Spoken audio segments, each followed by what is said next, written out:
Hey guys, welcome back to another episode of Media Talks TV with your host, Tony J. If you are new, make sure you hit the like bell, you know, make sure you subscribe. Got more videos coming. But today I want to, jump into something a little off topic and, you know, this is just going to be a random thing cuz I'm noticing something in the media as far as like gaming. And I wanted to have this conversation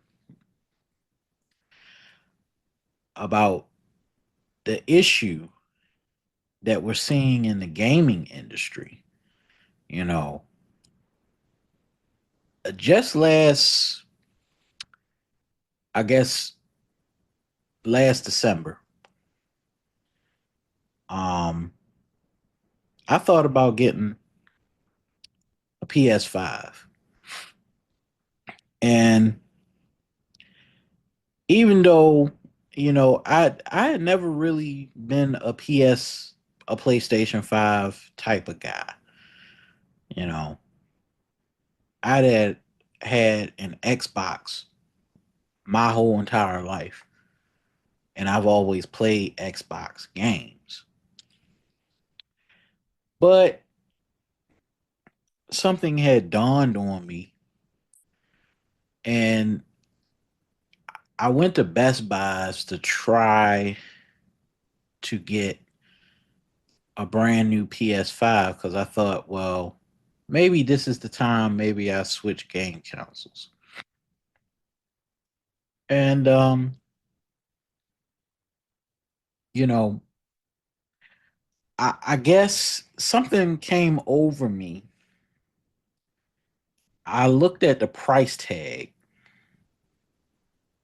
and then I saw one for 4.99, and then there was another one for 6.99. And the 6.99 one, which is the brand new one, I forgot the name of it. You know, if you know the name of it, just put it in the description box. Well, not put it in the comments. But I saw two different PS5s, and they were both locked in a cage in Best Buys. And I asked myself, as much as I want a new game system, do I really need it? Is it really going to benefit me the way that I want it to benefit me? You know, and for the first time, I decided not to get it. I decided not to get a new Xbox Series X. And being that I'm 34 years old, I've been playing video games for since since I was 4. So my first game system was a Sega Genesis. And I held on to that Sega Genesis for a very long time. While everybody was playing Dreamcast, while everybody was playing Nintendo 64, I stuck by my Sega Genesis all the way up till 2001. And something dawned on me that maybe switching over to Xbox might be a good thing. Then I got a chance to get an Xbox. And then after that, I got the 360.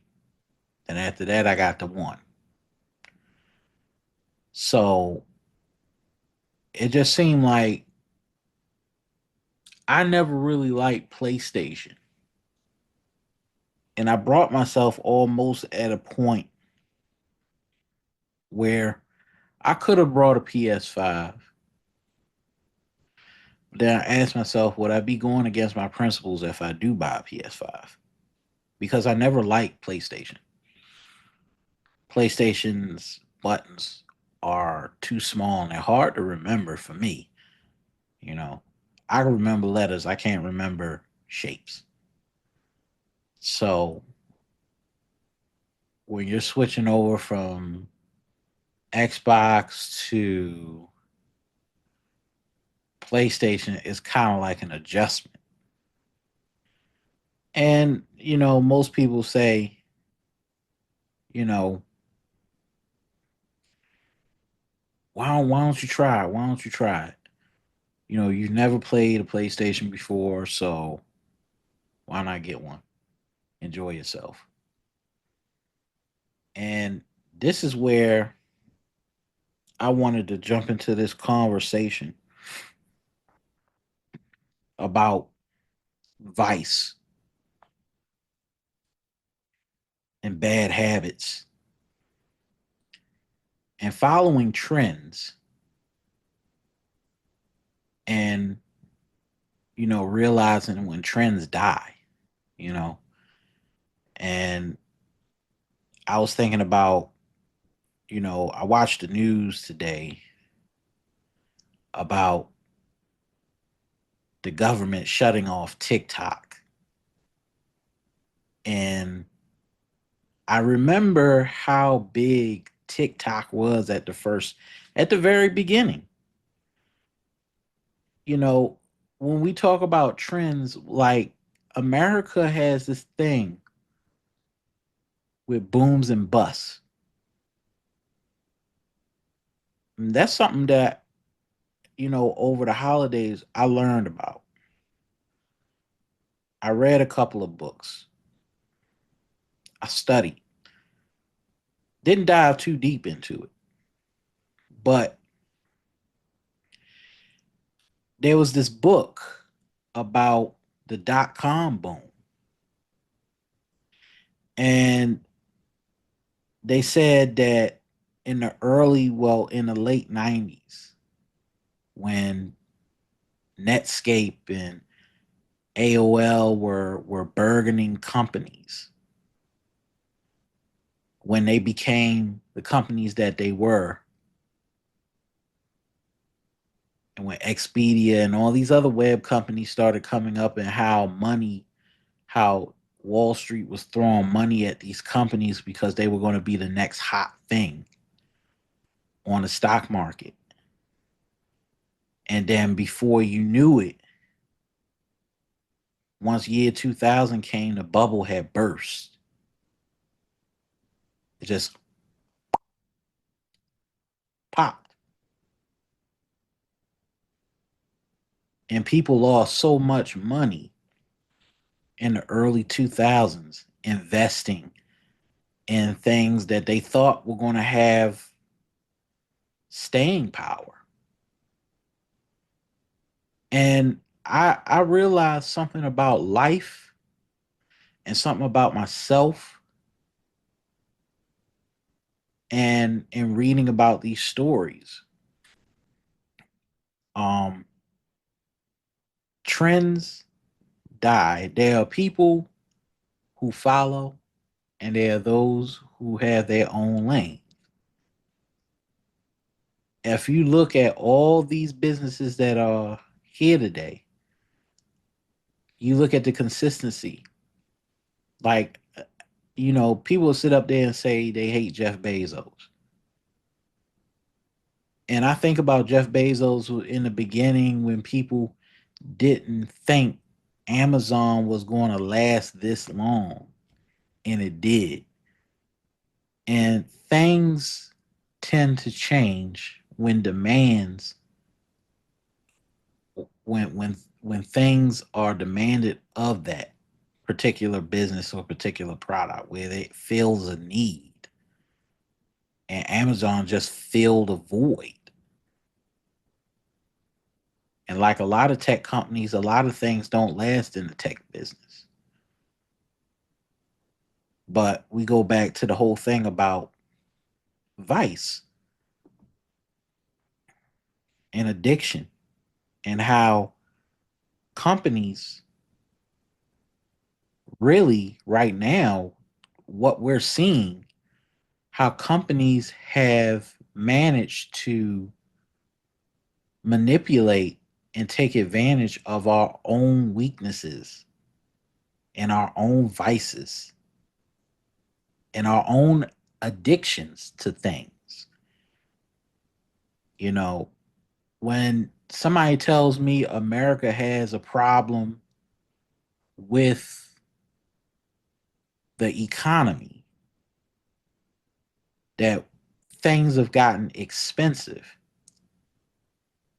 I say to myself, have things really gotten more expensive, or is it a spending problem? Is it a personal spending problem? And sometimes I've had to look at myself in the mirror and ask myself, could it be that I've become, or we have become, addicts to the tech industry and to tech companies because they've become the new media moguls of today? Jeff Bezos, Mark Zuckerberg, Elon Musk, all these people, it just seems like they control our own weaknesses, and we just willingly giving in to those weaknesses. And when I talk about vices, everybody has a vice. Everybody has some momentary weakness that they need to fill a void. And sometimes when we get on these platforms, we don't realize how much we've become addicts to them. You know, social media has become as worse as smoking a cigarette. But there's not going to be a need to really regulate them. So then, if the government can't regulate them, then we have to regulate ourselves. You know, as much as I produce a lot of content on YouTube, I've also consumed a lot of content on YouTube. I have a list of channels that I watch on a daily. And I noticed that when you create content and when you're in this content sphere, it's some people out there that create content but they don't consume content. I'm I'm kind of like both.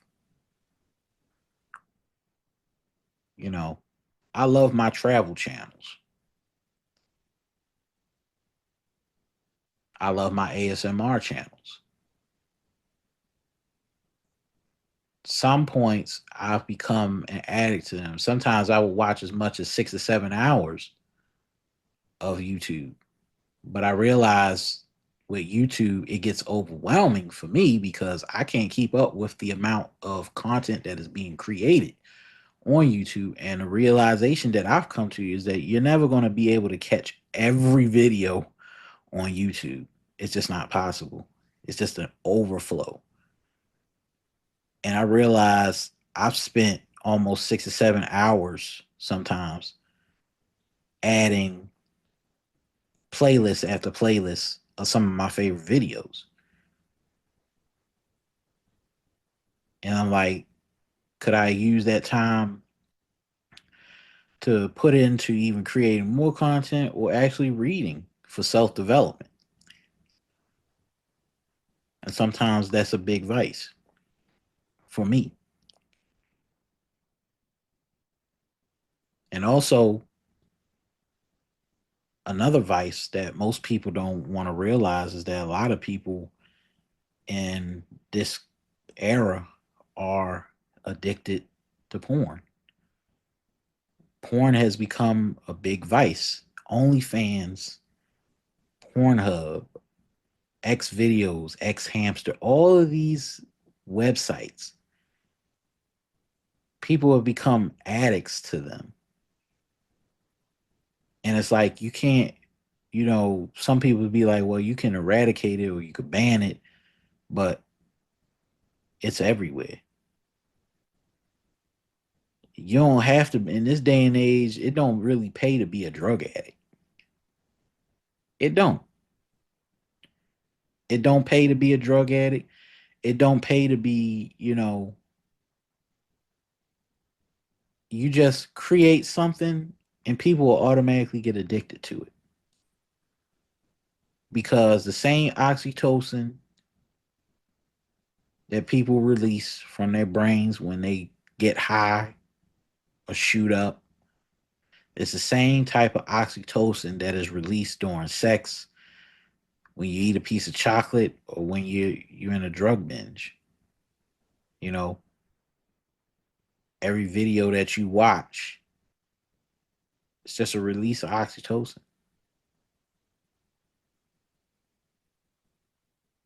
And I realized within myself, I'm like, okay, I am an addict. I'm addicted to this shit. And I think for a lot of people that are talking about, you know, for a lot of people that are talking about, America has gotten too expensive. Is it America has gotten too expensive, or is it that America has made us addicts, has made us slaves to this social media space?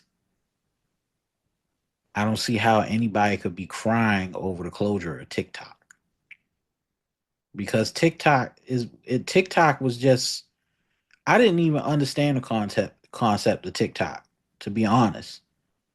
And for me, I said I'm not going to really post a lot of stuff on TikTok because I don't know how it works. All these short form videos, all these things, how are we able to keep up with that much disruption? And some of y'all got kids right now that can't even sit at a table and eat dinner without a phone in their hand. And it's a scary thing.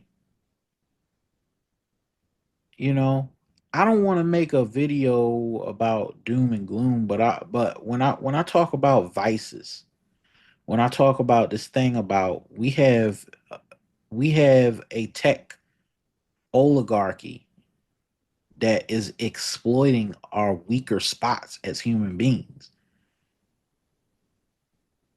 and then telling you that if you're addicted to this, it's your own fault. But the belief is, you could look internally at this from a point of view. Like right now, I'm looking internally at it, at myself, how I became addicted to this stuff, and also how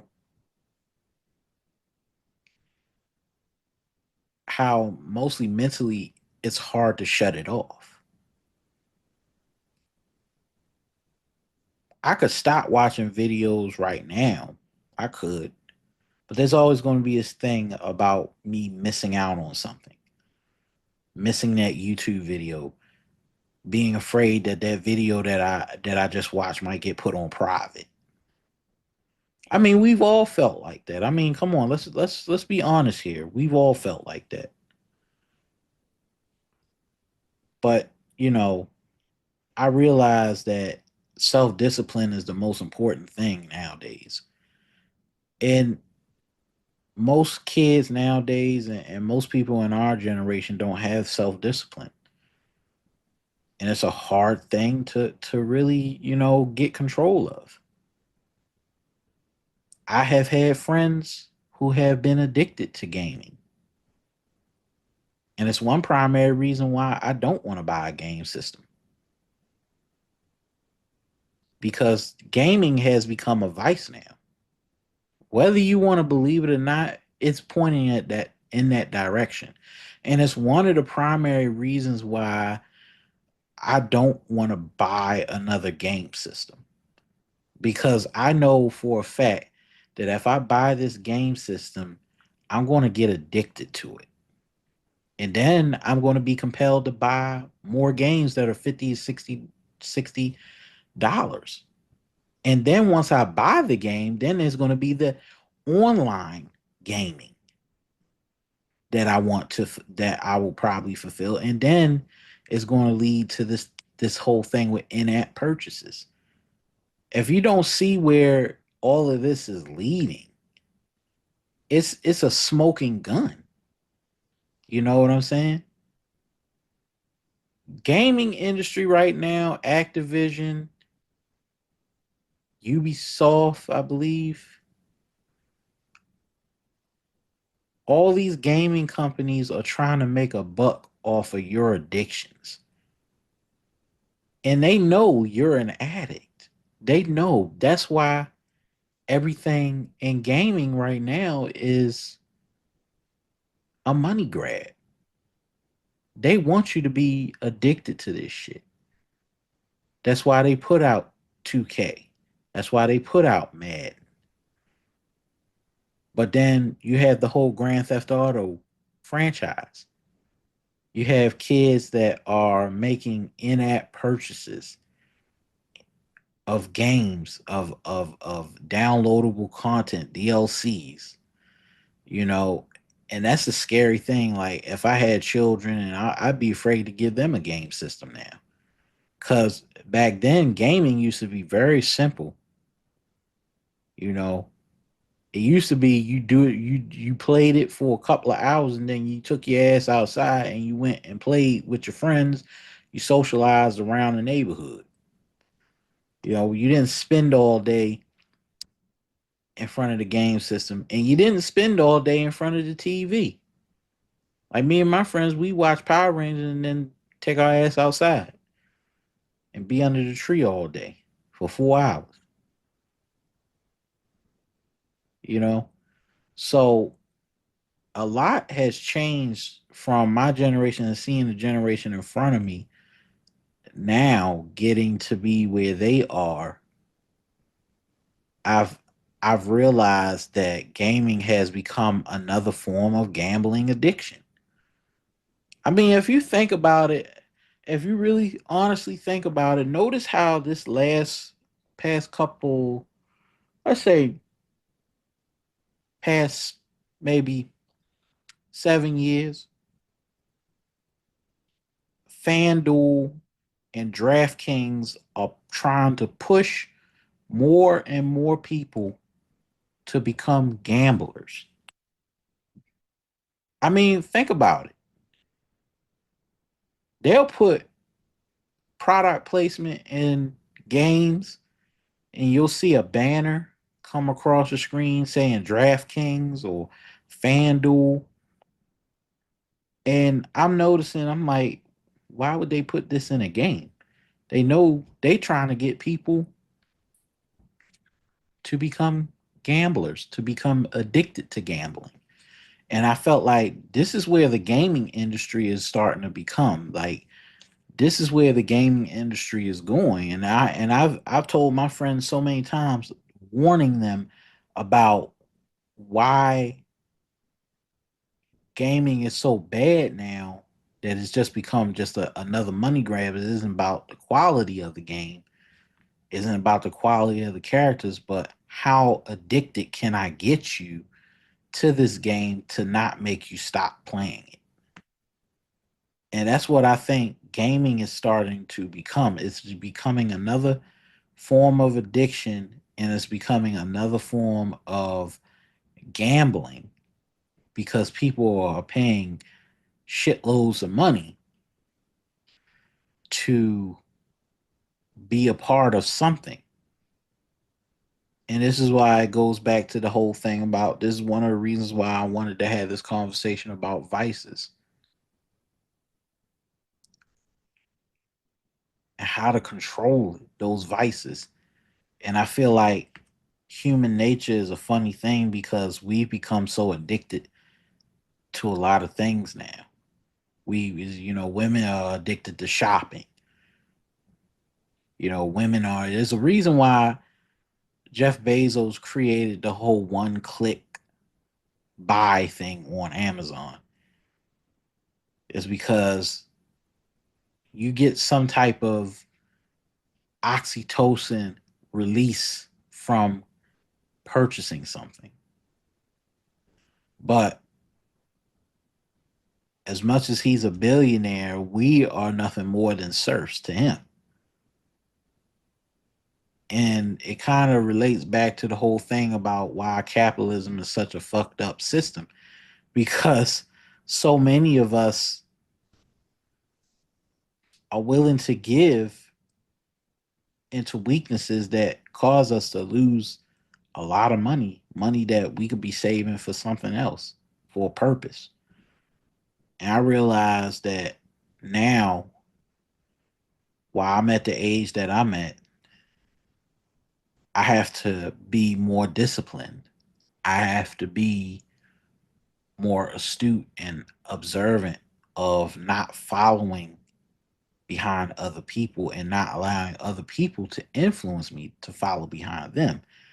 Because the trouble with this country today is that when we follow behind other people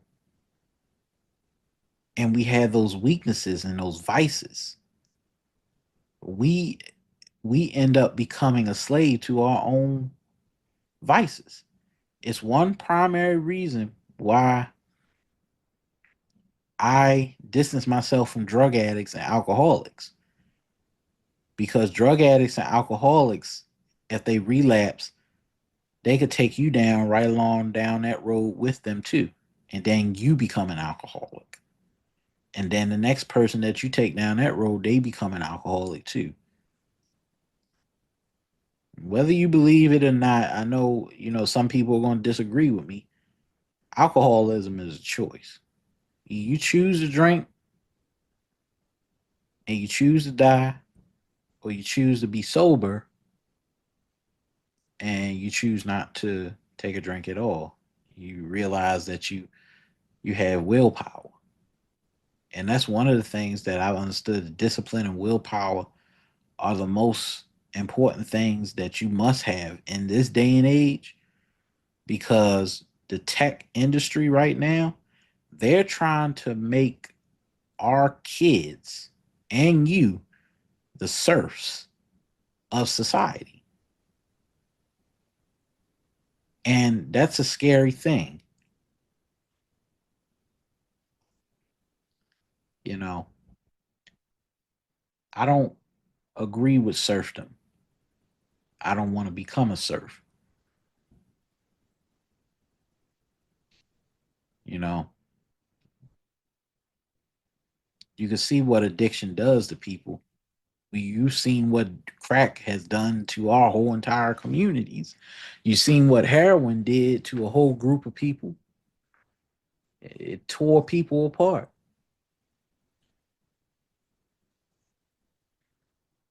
Vices can lead you to the grave.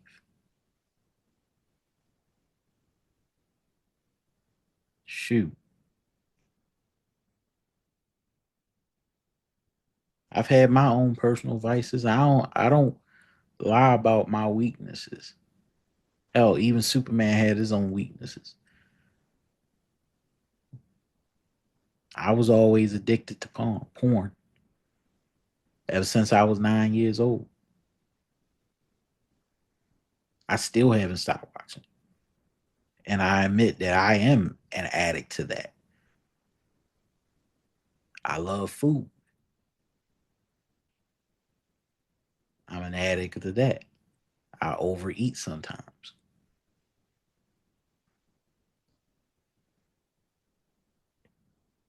And sometimes I overindulge in women. Those are my weaknesses. But I've confronted the issue and understand the issue and acknowledge that it is an issue. And I plan to do something different from there on out. To put limits on myself. to keep me from falling into a cycle. Some people drown in their vices. And I've lost a lot of people in my family because of their vices, their addictions, their bad habits. There's no bigger degenerate in this world than a gambler because gamblers always assume they're always going to win. And that taps into ego.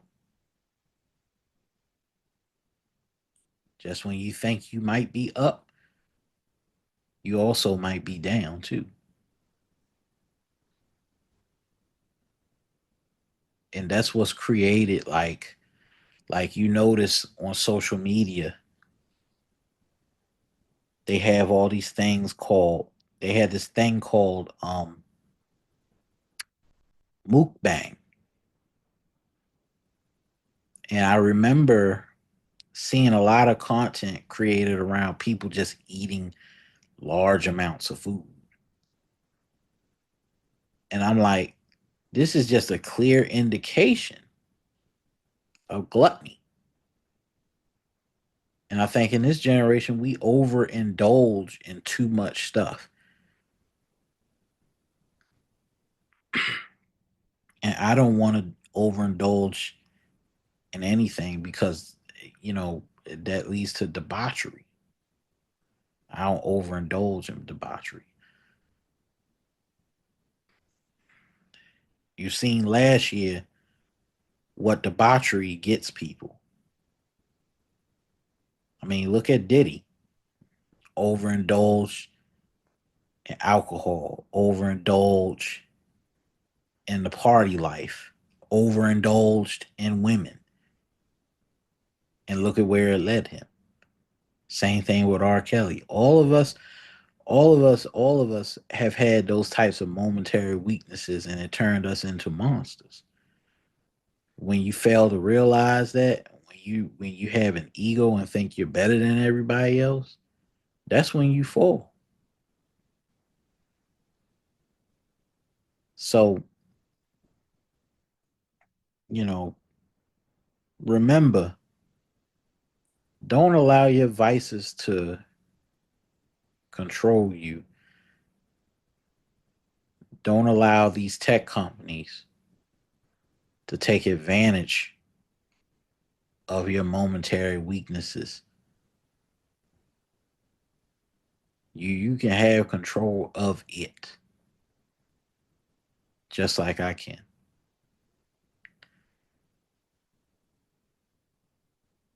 Cannot allow these businesses to make billions of dollars off of your own addictions. TikTok to me was just a fart in the wind. Even though it got popular, it just really wasn't going anywhere anyway. Because short form content just doesn't work. But that's on the contrary. This has been another episode of Media Talks TV with your host, Tony J. Be sure to hit the like, share, and subscribe.